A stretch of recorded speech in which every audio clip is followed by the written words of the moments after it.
Thanks for being with us on Friday Night Blitz. I'm Brandon Kinnard. A big game in the Fox Valley tonight with Appleton North hosting Kaukauna. Let's get right to it. The Lightning ranked 6th in Division I. The Galloping Ghosts 6th in Division II. Students fired up for it.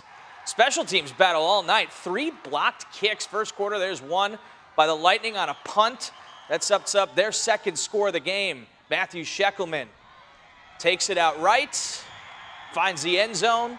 13-0, Lightning striking twice early, but the Ghosts respond. Garrett Weinberg finds his man Carson Sipple, and look at the run after the catch here from Sipple, making 1, 2, 3 guys miss on his way for 6. That, though, is Kaukauna's only score of the game. Fourth quarter, Lightning pulling away. Scheckelman to Alex Horan for the touchdown. Lightning get the win at home. They improved to 2-1 on the year. Chancellor Johnson has more from Appleton. Brandon, on a wet, rainy day, how fitting is it that the Lightning came out on top, and they did it with their defense? Kaukauna has scored at least 4 touchdowns in their first 2 games, but tonight only once, thanks to a stymied defense of Appleton North. We got some really good guys up front, so they put pressure on the quarterback.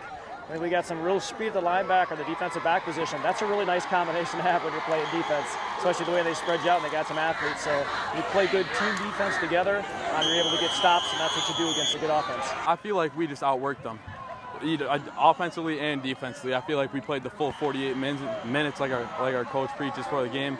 I feel like we were more physical, and we all just did our role. After the game, I asked Coach how much better will this 3-day weekend be, and he said, well, I can't enjoy it too much because he knows they have a big one coming up next week, and that's, of course, against the Kimberly Papermakers, and is sure to be a good one. At Appleton North High School, Chancellor Johnson, NBC 26 Sports. And we'll have that game on WACY next week. Sports Showdown this week, Pulaski at Preble.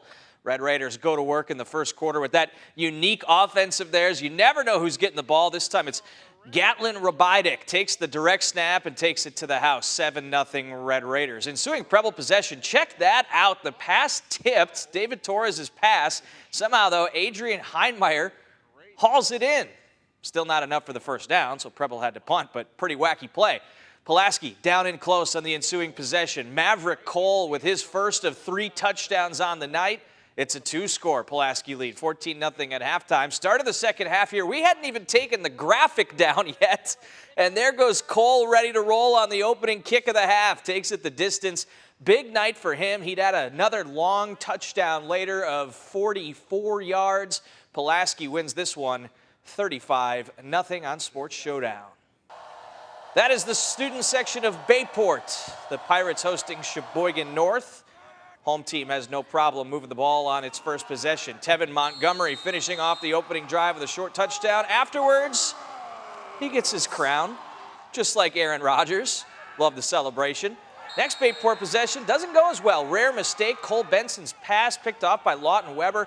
Raiders can't turn that into points, though. Second quarter, more Montgomery. If you ignore my horrible camera work, this is actually an incredible play. Everybody thought he was down, including me, but he stayed up and takes it all the way for a 72-yard score. His second of a few TDs on the night. Pirates win it 49-15.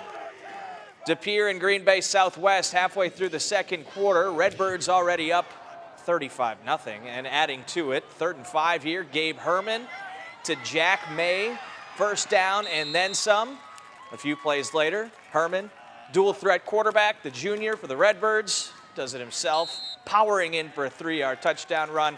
DePere 42-0 at half. No scoring in the second. That was the eventual final score.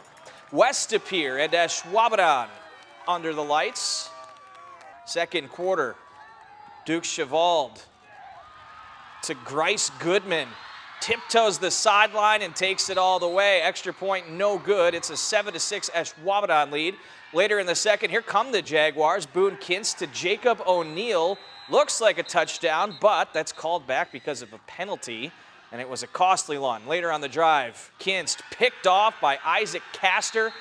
This one goes down to the wire where West DePere's Bryce Smith, just about 20 minutes ago, wins it with a game-winning 38-yard field goal. Great finish and a win for the Phantoms.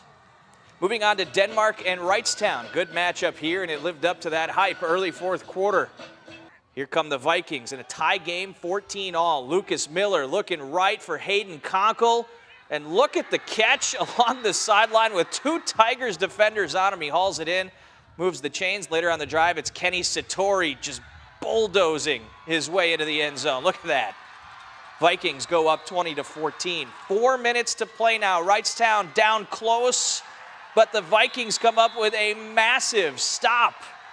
Wrightstown just short. Denmark delivers on the huge goal line stand, and they win this one 20-14.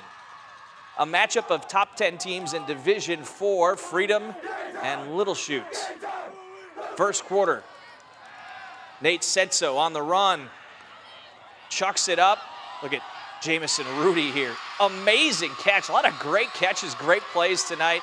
He's fired up, and a few plays later on the ground this time, Carter Krewalt cutting back across the field, looking like Reggie Bush in his USC days here. All the way back across and in for the first score of the game, 7-0 Irish. Little Chute trying to answer, but Cade Van Esten's pass